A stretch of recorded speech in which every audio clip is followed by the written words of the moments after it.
nandito kami sa 81. Lumipat kami kasi hindi namin nakita yung bar. Balita namin, yung bar ay nagsara 3 months ago. Lumipat kami. Dito kami sa kampo ng mga kano. Nakakulong ngayon.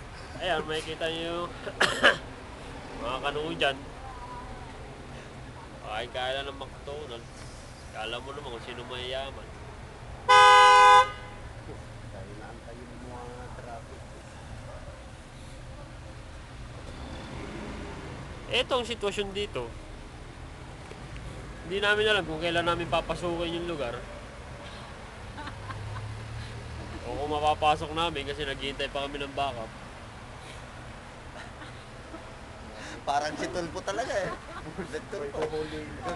Waiting kami ngayon. Medyo delikado itong operasyon na to ngayon. Oo, medyo maselan to kasi kailangan namin gumamit ng isang asset para lang pumasok dun sa Yung lugar. asset namin, hinihintay na namin yung timbre lang. Isang timbre lang. Pagka nag-ring na yung phone nito, pasok na agad kami doon. Doon naman talaga. Paiiputin namin. Paiiputin namin kung sino man yung makita namin doon.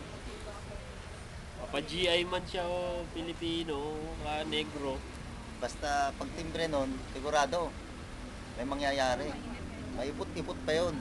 Ganito yung plano. Papasukin namin yung lugar at pagpasok namin doon, ipikapin namin lahat ng babae. Baka matimbrihan tayo. Ipikapin namin lahat ng babae kung isasalpa namin. Kung kailangan namin talaga ng backup kasi tatlo lang kami actually. Ito si Ben, ito si Ralph, tsaka si Ramon, si Ramon. So umanda sila dahil mahuhulog sila sa bitag namin. Ito si Erwin. Wala silang kamuhang-muhang na bitag yung papasok sa lugar nila. Ang tagal namang mag-CR yun ah.